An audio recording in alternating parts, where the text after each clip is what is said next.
જય જવાન, જય કિસાન, જય જય શિક્ષિત યુવાન, નારી શક્તિનો જય હો, જય મા ગુજરાત. હવે યુવા શિક્ષણ રોજગારમાં દિવ્ય ભાસ્કરમાં આવ્યું છે. જો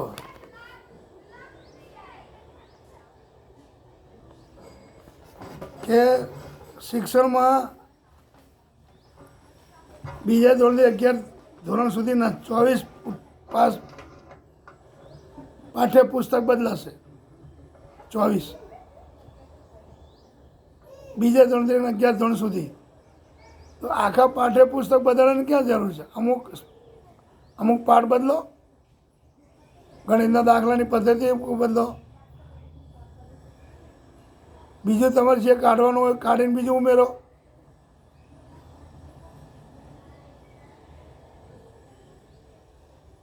તો આટલા બધા પુસ્તકો બદલવામાં ગરીબ માણસોને કેટલી હેરાનગતિ થાય.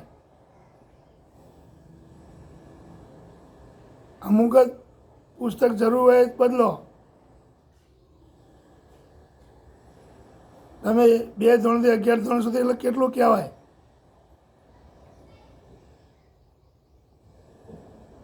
બધા પાઠ્યપુસ્તક બદલવાની અમને જરૂર દેખાતી જ નથી. પણ એક ગરીબ માણસને હેરાન કરવાની વાત તો છે. એ 2 ધોરણથી 11 ધોરણના પુસ્તકો બદલાય એટલે એના મા બાપની દશા કેવી આવે? બધા પાઠ્યપુસ્તક નવા લાવવાના. જરૂરી છે બધા પાઠ્યપુસ્તક બદલવા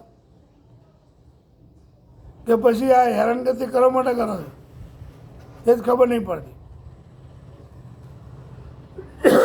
ગરીબ માણસો અમે જુઓ પોતે પૈસાની થપ્પી થઈ ગઈ એટલે ગરીબ માણસોને જોવાનું જ નહીં કે આજે એના 2-3 નાની છોકરીઓ હોય ઘરમાં, બધી ભણતી હોય તો એનો ખર્ચો કેટલો થાય? એક પછી સ્કૂલવાળા હેરાન કરે. વર્ધીમાં સ્કૂલવાળા કોઈ શિક્ષણ અધિકારીનું સાંભળતા જ નથી. ડીઓ સાહેબનું સાંભળતા નથી. પોતાનું ધાર્યું કરે બધા જ. ખાલી પેપરમાં આવે છે કે આ ફી વધારી પાછી આપી, આમ કરું તેમ કરું. એમાંનું કંઈ થતું નથી.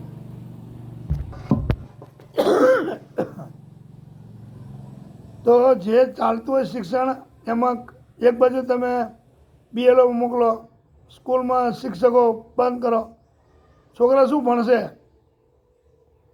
કોઈ આમ પદ્ધતિથી તમારી જોડે વ્યવસ્થિત. કેટલા શિક્ષિત બેકાર યુવાન શું કહેવાય, પબ્લિક કેટલી ભણેલી છે, શિક્ષિત યુવાનો કેટલા બેકાર ભરે છે. આવામાં એમને નોકરી લઈ લેવાય. 11 મહિનામાં 11 મહિના 29 દિવસના કરાર ઉપર કાયમી નોકરી તમે આપી જ નહીં એકવાના. તમારું તાકાત જ નથી કાયમી નોકરી આપવાની. પણ આટલું તો થાય કે નહીં તો સ્કૂલમાં શિક્ષણ તો સચવાઈ જાય. શિક્ષિત બેરોજગારો કેટલા ફરે, એમને બોલાય 11 મહિના માટે આપી દીધું હોય તો શિક્ષકો બધા સ્કૂલમાં ધ્યાન આપે. હવે અત્યાર સુધી આ કામ કર્યું એમાં શિક્ષકો બહાર જ રહ્યા. BLOમાં આપ્યું, જેમાં આપ્યું, કામ આપી દીધું. વિદ્યાર્થીનું શું? ચલો બતાવો. વિદ્યાર્થીનું શિક્ષણ કેટલું બગડ્યું?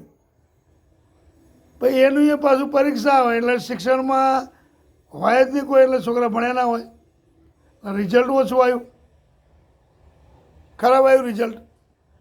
એટલે પાછા એ જ શિક્ષકો ઉપર તવાઈ કે તમારી સ્કૂલમાં કેમ રિઝલ્ટ ઓછું આવ્યું, કેમ છોકરાને ભણ્યા નહીં. પણ બિચારા શું ભણાવે એને તમે બહાર લઈ જાઓ મતદાર યાદીમાં. છોકરા શું ભણે?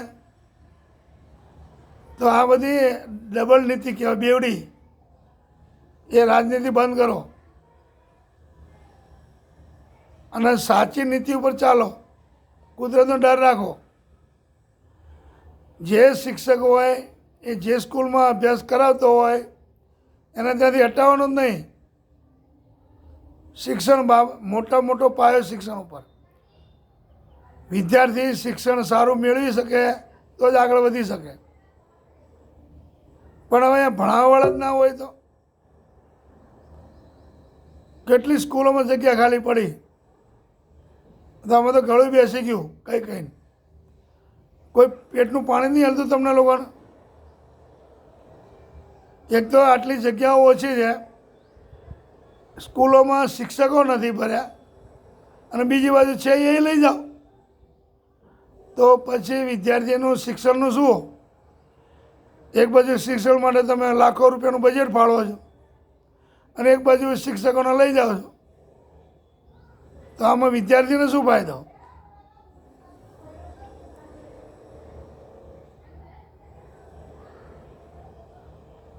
થોડુંક તો રાખો, થોડુંક તો રાખો.